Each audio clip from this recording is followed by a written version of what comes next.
Hello students, how are you. आज के lecture video में मैं ये बताना चाहूँगा कि why Indians and Pakistanis are hating to each other. यानी इस लेक्चर का मौजू है कि इंडियन वर्सेस पाकिस्तानी, यानी भारतीय हमारे हवाले से क्यों नफरत का शिकार है और हम पाकिस्तानी उनके बारे में ऐसा क्यों सोचते हैं। और ये आज़ादी के बाद सालों साल से ये सिलसिला चला आ रहा है। तो यहाँ पर मैं आपको बताना चाहूँगा कि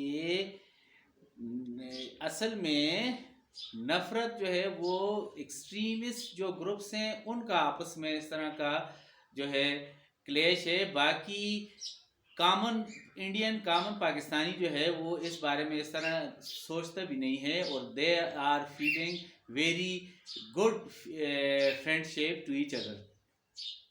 तो ये कन्फ्यूजन या ये जो नफ़रत है, ये अगर आप इसको गौर से देखें तो ये अंग्रेज़ों ने जो अपनी डिवाइड एंड रूल वाली पॉलिसी अपनाई थी उससे ये सिलसिला शुरू होता है। यानी कितना ये दिलचस्प और काबिल मौजू मामला है, यानी नेगोशिएबल भी है और इस पर बात भी करनी चाहिए कि दोनों तरफ के अवाम जो हैं वो मेजॉरिटी एक दूसरे के साथ जो अटैचमेंट रखना चाहते हैं।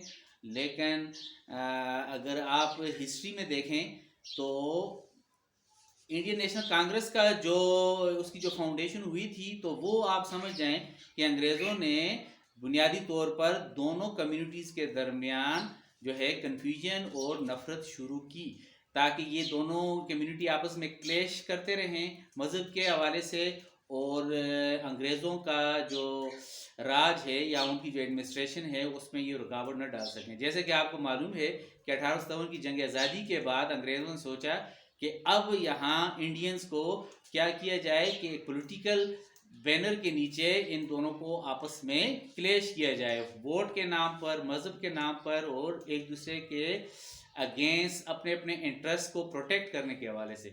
तो इंडियंस और पाकिस्तानी असल में नफ़रत का शिकार इतना नहीं है जितना वो आपस में कंफ्यूज हैं। ये अलग बात है कि कश्मीर के हवाले से और बाकी जो हमारी जंगें हिंदुस्तान के साथ हुई या उनको जो हमारे हवाले से मिसट्रस्ट और गलतफहमियाँ हैं और हमको उनसे हैं, उसने इस चीज़ को काफ़ी जो है गंभीर और काफ़ी कम्प्लेक्स बना दिया है।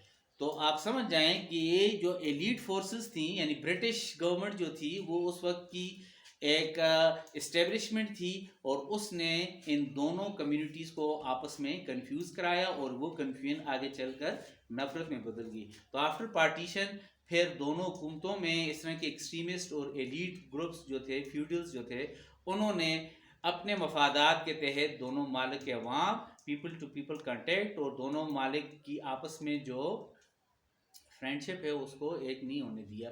तो यहाँ पर आपने समझना है कि कन्फ्यूजन, मिसट्रस्ट और डिसरिस्पेक्ट का एलिमेंट ज़्यादा है, जिसको ज़ाहिर बात है कि मुज़ाकरात के साथ और एक अच्छे माहौल में खुले ज़हन और मुस्बत ज़हन के साथ जो है वो हल किया जा सकता है। ओके।